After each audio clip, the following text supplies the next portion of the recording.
स्यालेरीको आधारमा चाहिँ तपाईँले मिनिमम पनि 1750 युरो चाहिँ मन्थली इन्कम गर्न सक्नुहुनेछ एज अ वेटरको रूपमा।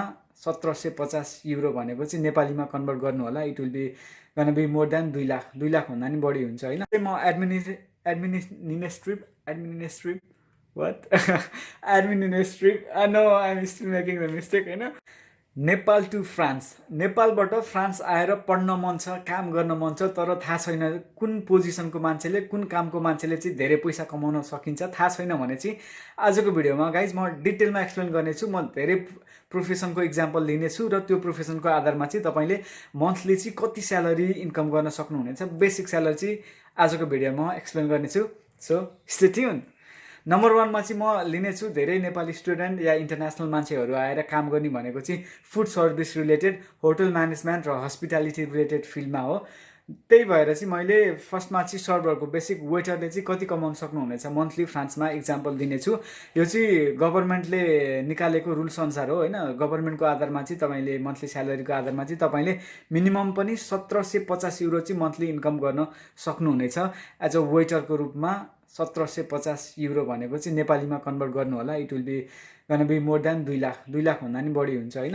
अहिले रिसेन्टली चाहिँ अब 1 युरो बराबर चाहिँ 135 होला सायद। So after that you can calculate. सेकेन्डमा इक्जाम्पल लिउँ, तपाईँले चाहिँ बारम्यानको या बारटेन्डरको काम गरेर चाहिँ रेस्टुरेन्टमा कति कमाउन सक्नुहुन्छ भने चाहिँ मिनिमम चाहिँ तपाईँको 1850 सम्मको स्यालेरी हुनसक्छ। त्यसमा ओभर टाइमहरू, टिप्सहरू सबै एड हुनेछ। मैले आज एक्सप्लेन गर्ने चाहिँ बेसिक स्यालेरी हो, त्यही भएर बाँकी बोनसहरू, एक्स्ट्रा आवर अनि टिप्सहरू चाहिँ एक्स्ट्रा इन्क्लुड हुनेछ। So you can earn more. थर्डमा चाहिँ म एज अ सेफको लिनेछु। कुकले चाहिँ कति कमाउन सक्नुहुनेछ भने चाहिँ if you are a better chef होइन, then you can earn more than 2500 युरोबाट स्टार्ट भएर चाहिँ 4000 युरोसम्म चाहिँ कमाउन सक्नुहुनेछ। सो एसियन क्युजिनहरू, इन्डियन क्युजिनहरूको राम्रो नलेज छ भने चाहिँ तपाईँले चाहिँ मिनिमम पनि 2000 भन्दा चाहिँ माथि नै कमाउन सक्नुहुनेछ monthly, which is like around 3 lakh क्या, नेपाली 3 लाख कमाउन सक्नुहुनेछ। अब एसिस्टेन्ट सेफले कति कमाउन सक्नुहुन्छ भने चाहिँ अराउन्ड 2100 युरोसम्म मन्थली हुनसक्छ। 2000देखि 2500को बिचमा राखौँ। त्यो मिडियम लेभलको सेफ हुनुहुन्छ भने तपाईँ या त्यो पोजिसनमा काम गर्न फ्रान्समा आउनुभयो भने चाहिँ तपाईँले 2 लाखदेखि 3 लाखसम्मको बिचमा चाहिँ मजाले कमाउन सक्नुहुनेछ। त्यसको लागि नो डाउट है। फर्स्ट यो फिल्डको भयो। सेकेन्ड फिल्डमा चाहिँ म अब इन्फर्मेसन टेक्नोलोजी, आइटी रिलेटेड फिल्डको कुरा गर्नेछु। किनकि आइटी रिलेटेडको फिल्डमा चाहिँ मैले देखेको छु धेरै नेपाली स्टुडेन्टहरू त आउनुभएको छैन होइन, मान्छेहरू त आउनुभएको छैन, तर यो फिल्डमा चाहिँ कम्पिटिसन अलिक कम छ। तर कम्पिटिसन भएअनुसार चाहिँ तपाईँको राम्रो स्किल म्यान पावर हो भने चाहिँ तपाईँको स्यालेरी चाहिँ एकदम बेस्ट हुनेछ क्या।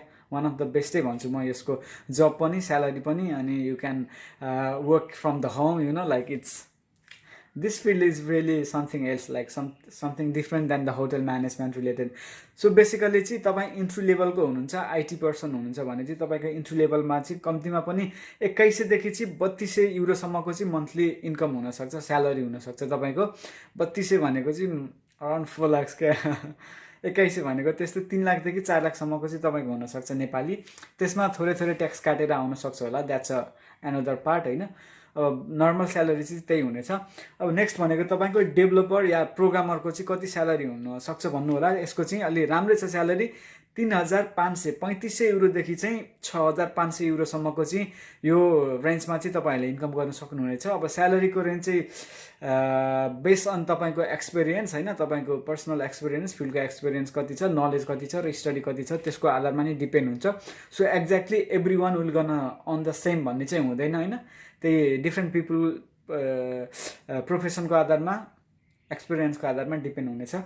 अनि फाइनली आइटी रिलेटेडमा डाटा एनालिस्टको कति स्यालेरी हुनसक्छ भन्नु होला भने चाहिँ he is earning the best amount होइन। 4500 युरोदेखि 10,000 युरोसम्म चाहिँ मैले गभर्मेन्टले इन्डिकेट गरेको छ एज अ डाटा एनालिस्ट भयो भने चाहिँ होइन। प्रो लेभलको डाटा एनालिस्टले चाहिँ 10,000 युरोसम्म नै कमाउन सक्नुहुनेछ।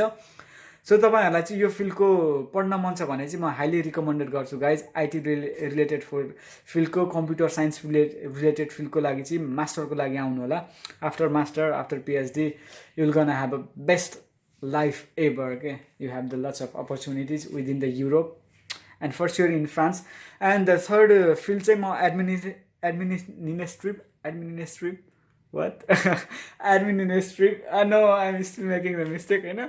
अनि एचआर रिलेटेड होइन ह्युमन रिसोर्सेस या प्रोफेसर एजुकेसन रिलेटेड कोर्सको कुरा गर्नेछु यो फिल्डको होइन नम्बर 1मा लिम अकाउन्टेन्टले कति कमाउन सक्नुहुनेछ फ्रान्समा 3,800 euros to 5,500 euros चाहिँ मिनिमम स्यालेरी हुनेछ So if you are better in accounting and if you know the accounting of the Europe and France, you guys will gonna earn more money, you know, but at the same time you should have a good knowledge of the French language as well.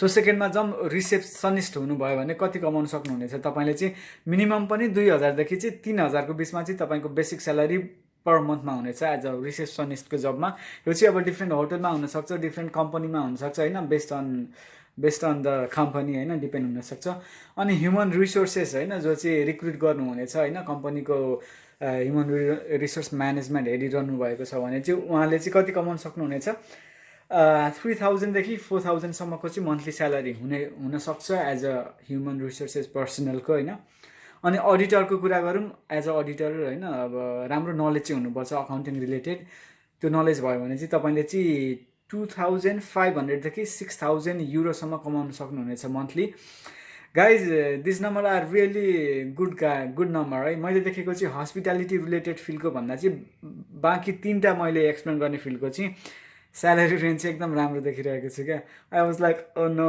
Why the fuck I came to the hospitality industry क्या काम पनि अलिक गाह्रो नै हुनसक्छ होइन अनि त्यसपछि स्यालेरी पनि कम रहेछ क्या अब के भन्ने हस्पिटालिटी फिल्डको सो अनि प्रोफेसरको स्यालेरी कति हुनसक्छ if you are really good at English and if you can grab the attention of the mass होइन if you have that quality of being the professor after master degree you guys can earn more than 3,200 euros to 7,000 euros प्रोफेसरको चाहिँ राम्रो salary हुनेछ यदि फ्रान्समा तपाईँहरू as a professor बन्न सक्नुहुनेछ भने सो नेक्स्ट अप्सन जाउँ म इन्जिनियरिङ रिलेटेड फिल्डको कुरा गर्नेछु इन्जिनियरिङ रिलेटेडमा चाहिँ नम्बर 1मा चाहिँ सिभिल इन्जिनियर हुनुभयो भने चाहिँ तपाईँले कति कमाउन सक्नुहुनेछ इन अ कम्पनी 3,200 देखि 3,200 देखि 6,500 सम्मको स्यालेरी रेन्ज हुनेछ as a civil engineer what else about the electrical engineer will gonna earn around 5,000 euros to 9,000 euros per